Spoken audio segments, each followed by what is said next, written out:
Армысыздар, қадірменді көрермен қауым. Сіздер Аграрлық несие корпорациясының YouTube арнасын тамашалап отырсыздар. Бүгін біз ауқымы кең агробизнес бағдарламасы туралы әңгіме өрбітсек деп отырмыз.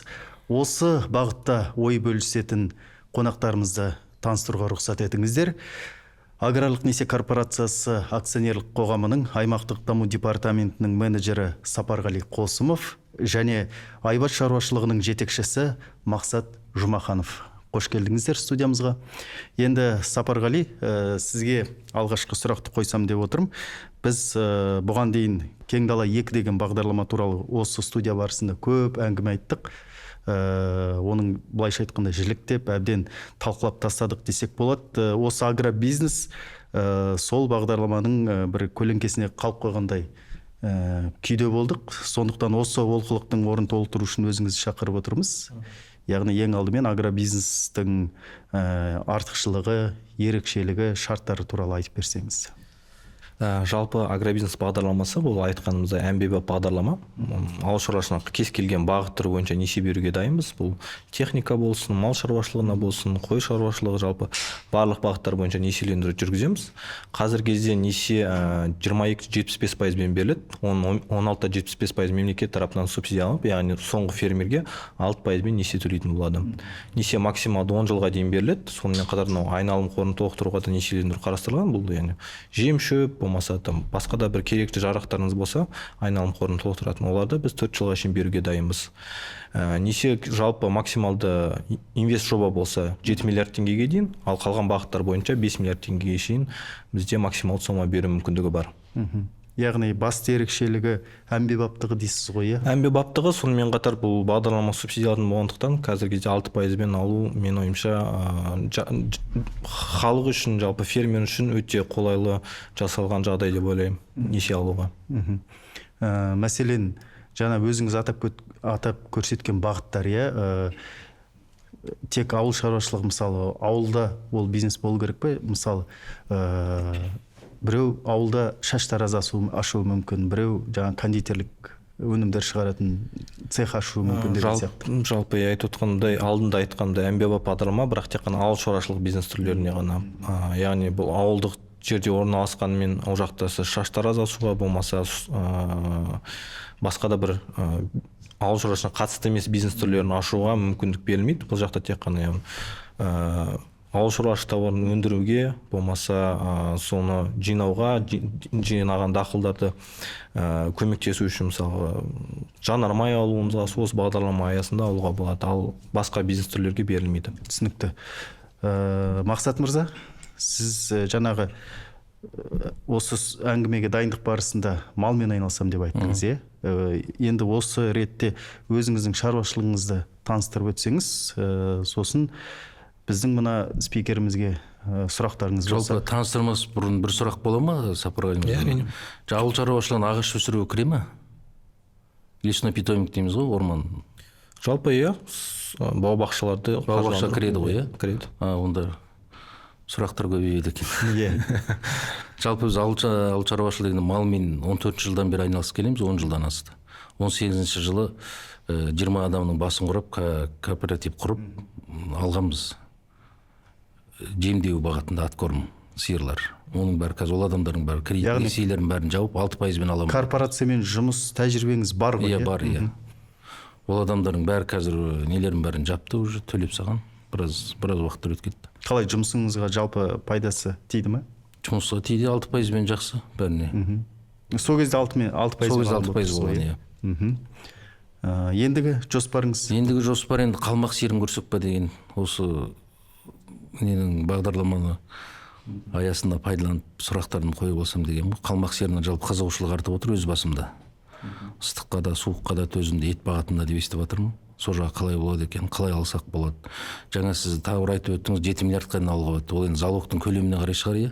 Жалпы иә, бұл жақта айтып өткенімізде агробизнес бағдарламасы жалпы кез келген бағдарлама аграрлық несие корпорацияда кепіл мүлікпен беріледі. Бұл жақта кепіл мүлік ретінде сіз тек қана жылжымайтын мүлікті қарастыруға болады. Сонымен қатар биологиялық активтер, мысалға жерлер, иә? Биологиялық активтер деп отқанымыз, мен бұл жақта малдың өзін айтып жатырмын. Аласыз, соны сақтандыру арқылы біз оны болашақта түсетін кепіл мүлік ретінде біз мүлік ретінде қарастыра аламыз. Қалған бөлігіне мысалы ол бұл кепіл мүліктің бұл түр бойынша максимал 70% болса, қалған яғни 30%-ына сіз өзінің кепіл мүлігіңізді қойып несиелендіруге мүмкіндік бар.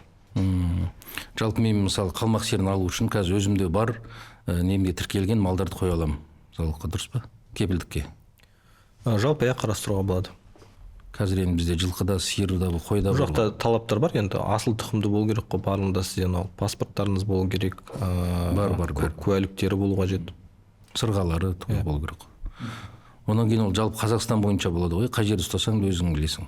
Өз еркіңіз, енді қойылатын талаптар бар, енді кәсібіңізді асыратын жер болу керек, яғни шаруа қожалығыңыз, жерлеріңіз белгілі бір қойылатын. Өйткені жобаны қаржыландырған кезде бізде қойылатын талаптар бар. Бұл талаптар келер болсақ, жалпы егер де несиеңіздің 5 миллион теңгеден асатын болса, жер және қора бойынша қоятын талаптар бар. Бұл енді агронесие корпорация несие алған болсаңыз білесіз, яғни бұл әрбір мал басына 3 гектардан, ал ірі қара малға 0,5 гектардан, қора бойынша 3 квадрат, ұсақ мүйізді мал бойынша бұл жақта 1 квадрат метрден тиесілі болу қажет. Қалмақ сиырын алу үшін толықтай білсем бола ма? Бізде қазір өсіріп отырған жерлер бар ма? Қай жақтан алса болады? Жалпы бұл қалмақ бағыты бойынша негізі сыбағы бағдарламасы аясында кезінде іске асырылып басталды. Ресей Федерациясынан көптеген мал түрлері келді, соның ішінде қалмақ түрі де келді. Қазақстанда қазір кезде іске асырылып жатыр. Кәсібін жүргізіп жатқан кәсіпкерлердің саны өте көп. Көбінің айтуынша, енді өзіңіз айтып отқандай, ауа райға өте қолайлы, ыстыққа, жазға, суыққа өте төзімді болып келеді. Етті бағыты болғандықтан бұл қазаққа енді бізде басы сүттен қарағанда етке көп қарайды ғой. Ет бағыт болғандықтан сондықтан өте қолайлы. Қазақтарға қазір кезде өте тартымды мал түрлерінің бірі болып отыр. Ол қалмақ сиыры бойынша бөлек палаталары бар. Жеке палаталары бар. Осы студияға келген ол кісілер жаңағы былайша айтқанда, қазақша айтқанда мақтауын асырып, қалмақ сиырының жаңағы тиімді тұстарын, артықшылықтарын көп айтты. Енді ол бойынша сол палата кеңірек ақпарат беретін шығар, қалмаққа қатысты. Сол палатаға тіркелуге бола ма? Сиыр арқылы тіркеліп, толық ақпарат алсақ. Олар ашық жұмыс істеуге толық барлық мүмкіндік бар. Ол тек қана біз арқылы емес, тікелей өзіңізді несие берсеңіз болады. Ол аграрнесие корпорациясы арқылы жұмыс істемейді, олар жеке мекеме, жеке өздері. Оны осы әңгімеден кейін бөлісек сізбен ақпараттармен. Енді жалпы осы агробизнес туралы айтып жатырмыз ғой. Тәжірибе бойынша ең негізгі басым бағыт агробизнес бойынша өтініштер қаржыландырып жатқан қандай бағыт? Мал шаруашылығы ма? Енді айтып өткеніміздей бізде Кендала 2 бағдарламасы ашылғалы бері өсімдік шаруашылығы бойынша барлығы сол бағыт бойынша кетеді. Ал агробизнес бағдарламасы бойынша айтып өткеніміздей мал шаруашылығы бағыты негізінде басым бағыт. Сонымен қатар екінші орында қазір кезде техниканы алу, комбайндар бар, басқа ауыл шаруашылығына қажетті техникалар бар. Осы бағдарлама аясында басым бағыттар. Өсімдік бойынша неге хабарласу керек екен? Енді жалпы біз өсімдік ағаш өсіру бойынша 25 жыл стажым бар. Өзім сол істің маманымын. Енді малға сол 10 жыл болды. Сол малға да қосымша көңіл бөліп жатқанымызға. Толық ақпарат алармын осы неден кейін бағдарламаның соңына. Жаңағы өсімдікке қатысты сұрақ қойып отырсыз, Иә. Ағаш өсіріп, жаңағы құрылысқа қажет материал ретінде. Жоқ, құрылысқа емес, көгалдандыруға. Көгалдандыру, Өйткені құрылысқа деп жатқаным, қазір андай бір бамбук сияқты бір өсіретін бизнес ретінде келіп отыр. Соны сондай бағытқа жоспарлап жатыр ма деп сұрап жатқаным. Жоқ, ол жоспар енді әлі ертерек қойған. Бамбуктар енді неге келе қоймайды осы құрылысқа біздің жергілікті. Біз енді көбіне көгалдандыру саласы, жаңа орманды қалпына келтіру, өртенген жерлерде қазір сұраныстар көп қой. Сол жаққа өсіреміз 2 жылдық. Ол бойынша болады, жұмыс істеу. Жалпы енді агробизнес бағдарламасы аясында жоба қарастырылады, Талаптар қандай өте қызықты бізге? Талаптар бағыт бойынша талаптар жоқ, енді қарыз алушы қоятын талаптар бар, несие тарихы бойынша, жалпы кепіл мүліктік бойынша, сонымен қатар бізде қауіпсіздік қызмет тексеретін талаптар бар. Кейде сот орындаушыларына кетіп қалған істер болады. Сондай бағыттарда шектеулер мен кемшіліктер болмау керек. Қарыз алушы тарапынан қалған бағыттар бойынша несиелендіруге дайынбыз. Қанша уақытта алуға болады, бәрі дұрыс болса? Енді ол жағы бәрі дұрыс, бізде кепілде бар. Жалпы енді тарихымыз таза. бізде құжаттамалар бойынша 30 күн ішінде бізге сіз шешім шығарып беруіңіз керек. Бірақ іс жүзінде негізі 2-3 аптаның ішінде қарастырылады. Бірақ кейден мынандай олқылықтар болып қалады. Қарыз алушыда заң талаптары бойынша шектеулер, кепіл мүлік бойынша кемшіліктер бар. Соны уақытылы тез орындасаңыз, сәйкесінше біз тез қарастырып береміз. Егер ұзап кетсеңіз, неше қарастыруыңыз, яғни өтініміз тоқтатылады. Құжаттарды қашан қайта алып келесіз, сол уақыттан бастап қайта қарастырылатын болады. Енді тікелей қарыз алушыға байланысты бұл жақта айтқым келіп отқан кейде андай бір келеңсіз жағдайлар болады. Мен құжаттарымды 3 ай бұрын өткіздім, маған әлі шешім шықпады деп. Іс жүзінде ол құжаттарды кемшіліктерін көрсетіп, хат жүзінде көрсетіп берді, бірақ құжаттарды содан кейін 2 апта бұрын алып келіп, мен 3 ай бұрын өткіздім деген әңгімелерді болып жатады. Ондай болады, өйткені өз басымнан өткенбіз, алдында аларда 20 адам жинап алдық қой. Жаңағыда каждый үйдің несін қарайды екен. Тек паспортын. Біреу неде бөлек болады, БТИ-да бөлек тіркелген, соның бәрін жүріп қалдық бізде 2 айдай.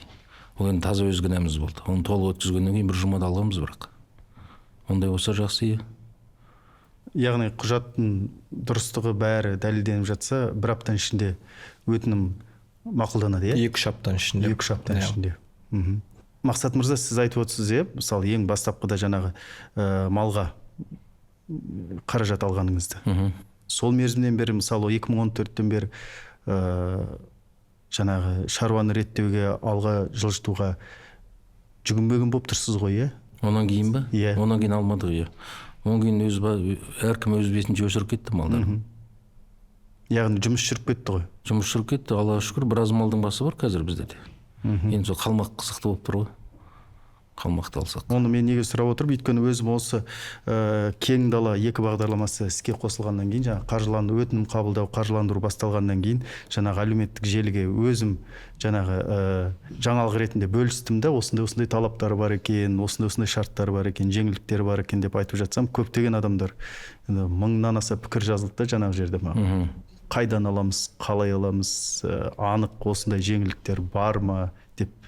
Сол сөзіңізбен сол тарапынан жалпы қалай айтса болады, агитация ма, халыққа қалай түсіндіруге болады, сол жақ аздау негізі. Халық, қарапайым халық көп түсінбейді. Оңын жаңа әкімдіктегі мамандар да түсіндіріп айта алмайды оны. Негізі несін білсең, жолын алу оңай ғой. Сол жағын. Енді бұл бағытта да қазір кезде агронесел корпорация тарапынан көптеген шаралар іске асырылып жатыр. Бұл бірден интернет порталдарында, сонымен қатар әлеуметтік желілерде, әкімшілік тарапынан да біз мессенджерлар арқылы ақпараттар таратып жатырмыз қазір кезде. Жалпы ол бағытта қазір кезде мардымды жұмыстар мен шаралар атқарып жатыр. Шалғай ауылдағылар өйткені дұрыс білмейді толық. Оңын анау неде шықты ғой, қайтарымсыз грант деген шыққан. Онда жаңа алма сүріп алған мен. Онда ауылдаларын көбі білмейді, толық таныссаң, онда қатысып алуға болады. Сізді мысалы өзіңіз былай ізденіп көрмеген болып тұрсыз ғой, ақпарат іздеп, осындай. Жоқ, мал алу жағынан ізденбедік, сонан кейін сол беті малды өсіре бердік. Ал алма алуға мен жақында қанша 3 жыл бұрын ба алғанбыз, Астана маңайында өсіріп отырмыз қазір алма сүруге. Ал жалпы жаңағы айтылған талаптар сіздер мысалы орындауға қаншалықты қолайлы?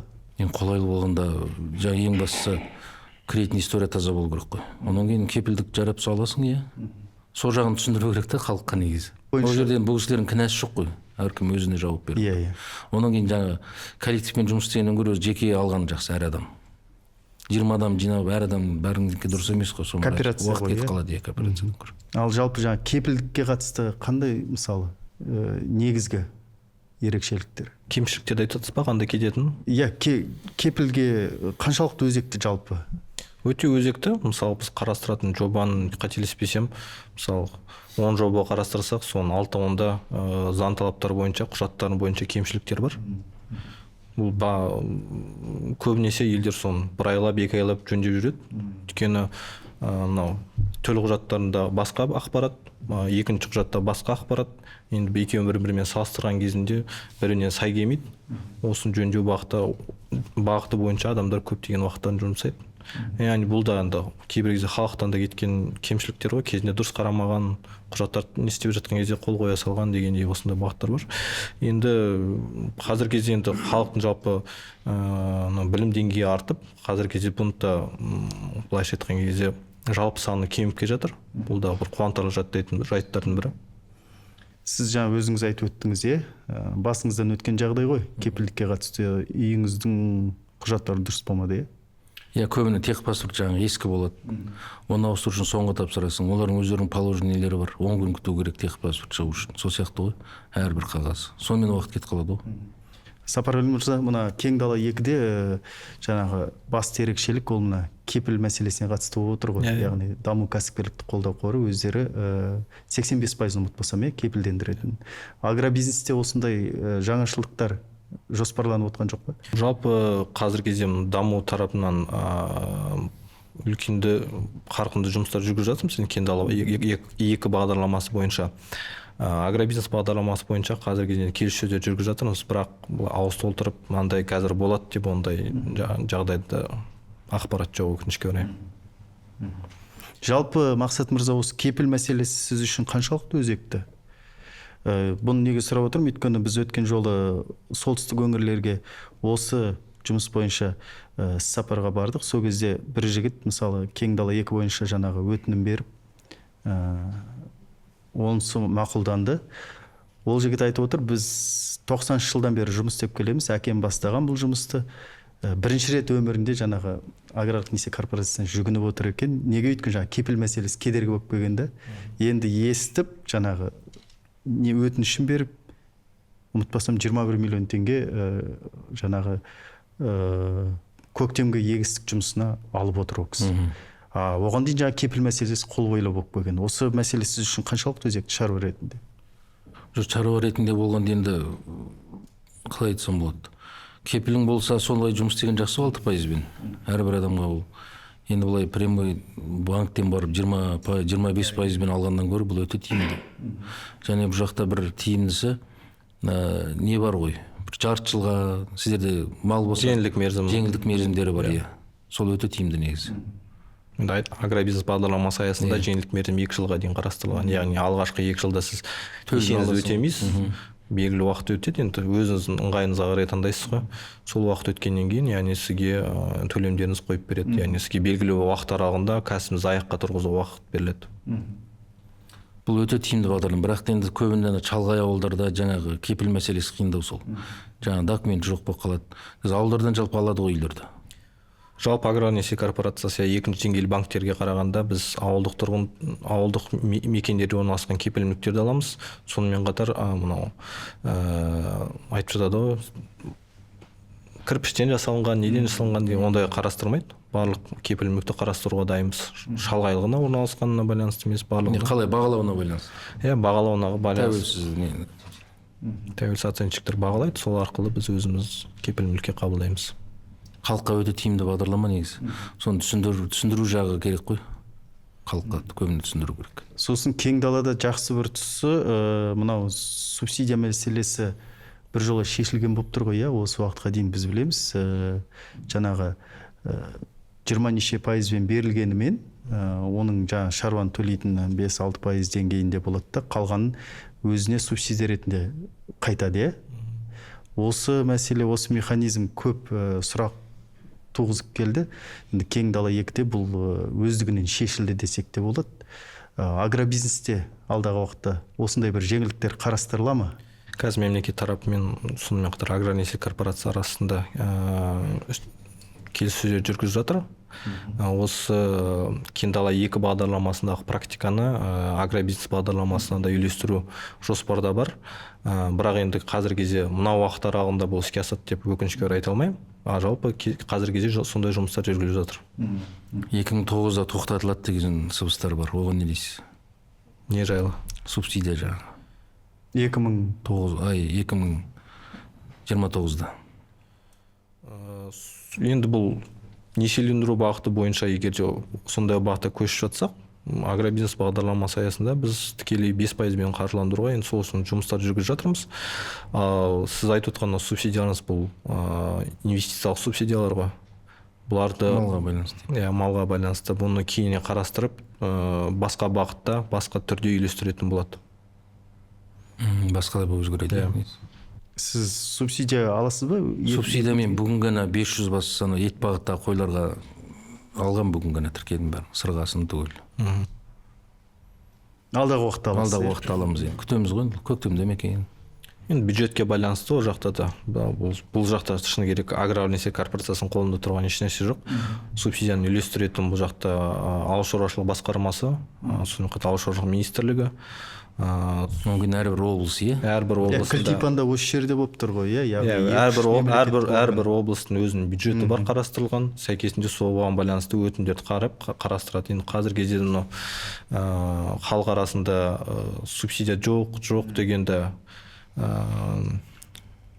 айтылып жатады, бірақ енді соған қарамастан біз қаржыландырып жатырмыз. Халыққа қолымыз келгенше әкімшілік тарапымен де келіссөздер жүргізіп осы мәселені шешіп беруге тырысып жатырмыз.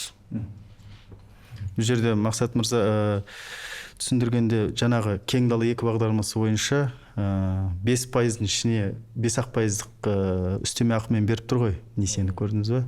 Субсидия соның ішіне кіріп кетті. Нені бұла 8-ді азайтып тұр 5-ге.